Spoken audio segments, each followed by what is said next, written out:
Above the ravaged landscape of Gratus 9, the old bird cut through the smog-choked skies, a lone beacon of hope amid the chaos. Pilot Cromwell, his hands steady on the controls, navigated the advanced gunship with a calm born from countless hours in the cockpit.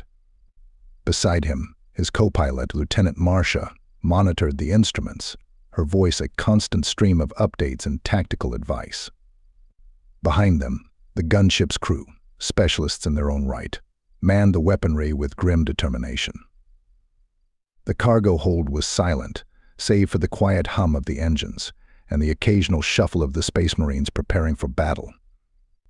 These were the moments before the storm, a brief respite before the fury of war consumed them all. Cromwell's eyes were fixed on the horizon, where the flashes of distant artillery painted the darkening skies. Incoming Marcia's warning was terse, her finger jabbing at a blinking red light on the dashboard. The old bird shuddered as anti-aircraft fire erupted around them, bright streaks of light racing towards the sky. Cromwell's reflexes took over, weaving the gunship through the deadly ballet with precision. Each maneuver brought them closer to their objective, but also deeper into the enemy's killing ground. Around them, the squadron tasked with reinforcing the beleaguered ground forces met with the enemy's relentless assault. One by one, Cromwell watched in horror as the other gunships were engulfed in flames, their descent marking a trail of desperation across the sky. "We're the only ones left," Marcia muttered, her voice laced with disbelief. The reality of their isolation settled heavily on the crew, a grim acknowledgement of their odds. Yet Cromwell's resolve never wavered. "Stay focused," he commanded, his gaze locked on the drop zone. The ground below was a maelstrom of conflict, the contested territory marked by the ruins of what once was a thriving settlement. As they descended, the gunners engaged, their weapons spitting fire at the shadowy figures below. The Marines braced themselves, their armor clanking softly as they readied for the assault. With a deft touch, Cromwell brought the old bird down, the gunship touching the ground with a jolt that ran through the hull. "Go, go, go," he barked, the Marines surging forward, disappearing into the smoke and fire that awaited them. No sooner had the last Marine disembarked than disaster struck. A direct hit rocked the old bird, the force of the explosion throwing Cromwell against his restraints. Alarms blared, a cacophony of warnings that spelled the end of their hopes for a swift escape. "We're hit. We can't lift off." Marcia's report was tinged with panic. The realization that they were now stranded, ground soldiers in a fight they were never meant to join, descended upon the crew with the weight of a death sentence. Cromwell's decision was immediate, his voice cutting through the chaos. "Abandon ship. We join the fight on the ground." As they exited the wreckage of the old bird, Cromwell and his crew faced the battlefield with a mix of fear and determination. The gunship, their lifeline, lay behind them, a smoldering testament to their plight. The battle for the enemy command post loomed ahead, a daunting challenge that would test their resolve and demand more from them than they ever thought possible. As they advanced, joining the ranks of the Space Marines, Cromwell knew that the fight ahead would define them. The landscape was a vision of hell, bathed in the eerie light of burning wreckage and relentless explosions. The old bird, once a symbol of hope, now lay crippled among the ruins, its hull torn open by enemy artillery. The impact that grounded them reverberated through Cromwell and his crew, a stark reminder of their vulnerability. Disembarking into the chaos, Cromwell, his co-pilot Jensen, and the four gunners Wells, Harper, Diaz, and Singh quickly took stock of their situation. Around them, the Space Marines they had just delivered were forming a perimeter, their faces set in grim determination against the onslaught. The realization hit Cromwell hard. The skies, once his domain, were now a distant dream. Grounded, he and his crew were thrust into a new role, that of infantry in a war where the rules had changed. "Rally up," Cromwell called, his voice cutting through the din. The crew, trained for combat yet untested in the crucible of ground warfare, gathered, their expressions a mix of resolve and apprehension. "We're moving on the command post," announced Sergeant Knox, the Marine squad leader, pointing towards the hill that dominated the landscape. Its strategic position was undeniable, and its capture was vital. "We need your fire support." The decision was made without hesitation. The assault on the hill was their only option, a desperate bid to change the tide of battle. Cromwell and his team fell in with the Marines, their advanced training kicking in as they navigated the treacherous advance. The terrain was unforgiving, a series of jagged rocks and shallow craters that offered scant cover against the enemy's relentless fire. With every step, the hills seemed to grow taller, an insurmountable obstacle between them and survival. Cromwell took the lead, signaling for his crew to provide covering fire. Wells and Harper, manning the portable railguns, unleashed a barrage against the enemy positions, their shots bright arcs in the night. Diaz and Singh, with their sharpshooter skills, picked off enemy combatants who dared to expose themselves. Yet for every enemy they took down, more seemed to emerge, a never-ending wave of soldiers determined to hold their ground. The Marines, undaunted, pressed on, their shouts and gunfire a testament to their courage. The ascent was brutal. Cromwell found himself firing, moving, and shouting commands almost on instinct.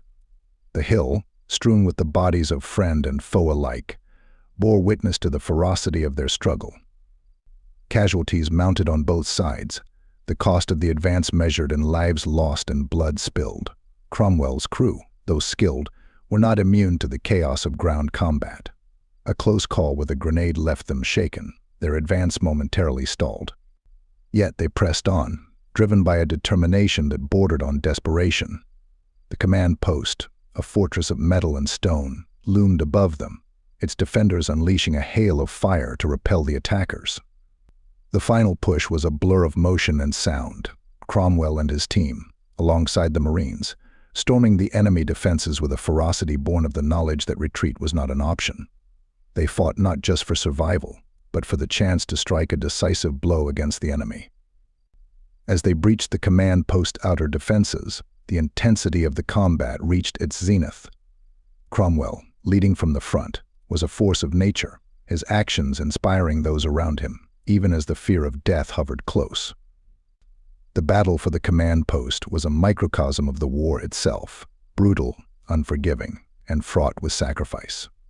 Cromwell and his crew, alongside the Marines, fought with everything they had, their efforts a testament to the human spirit's resilience.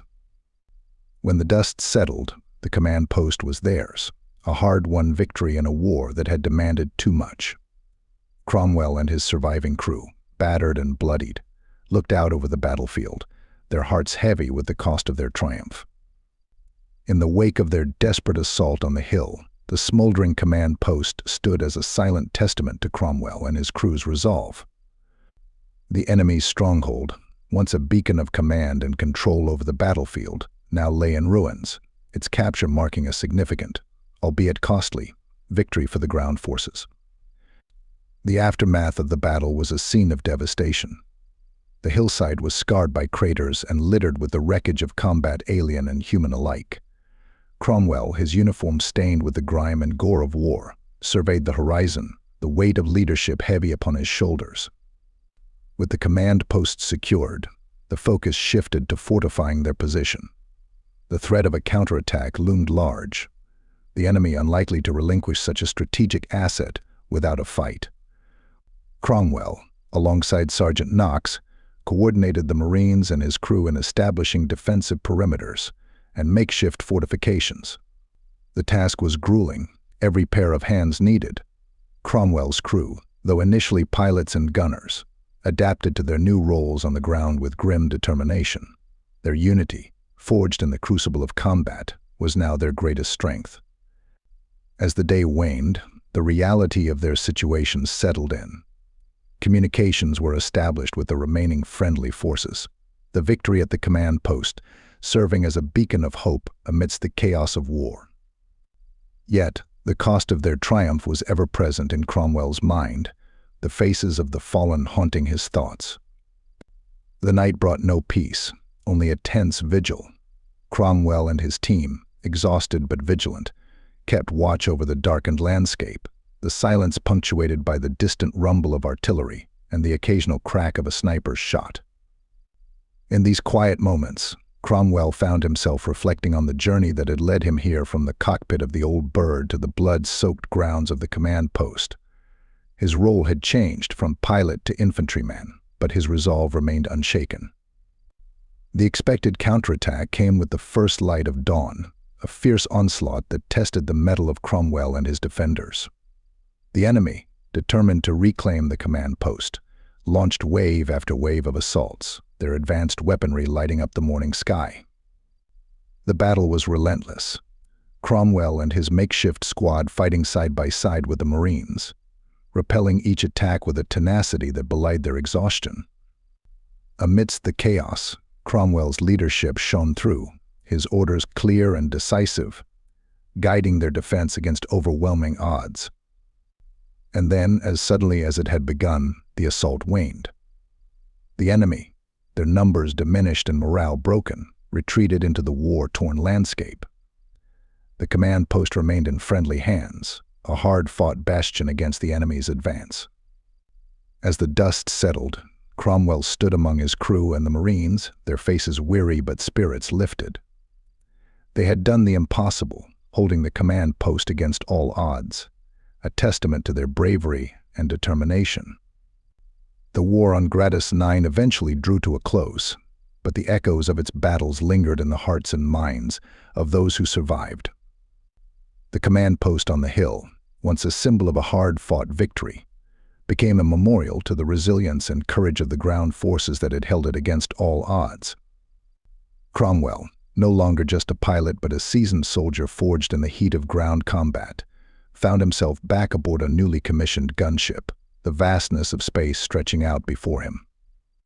The cockpit, once his sanctuary, now felt like a cage, its confines a stark reminder of the freedom he'd fought for on the ground. In the quiet moments between missions, Cromwell's thoughts drifted back to the hill, to the desperate struggle for the command post, and to the faces of those who had stood with him. His crew, those who had survived, remained at his side, their bonds strengthened by the trials they had endured together. The gunners, Wells, Harper, Diaz, and Singh, had returned to their posts, their roles unchanged but their perspectives forever altered. Their camaraderie was no longer just professional but personal, each one carrying the weight of shared memories and losses. Jensen, Cromwell's co-pilot, had been awarded commendations for her bravery, yet she wore her honors with a somber grace, knowing the true cost of their achievements. Together, they navigated the stars, a crew united by more than duty. As Cromwell guided the gunship through the void, he reflected on the journey that had led him from the skies to the heart of the battle on Gratus 9. The war had changed them all, teaching them the value of sacrifice, the strength found in unity, and the indomitable will to persevere in the face of adversity. I hope you enjoyed the story.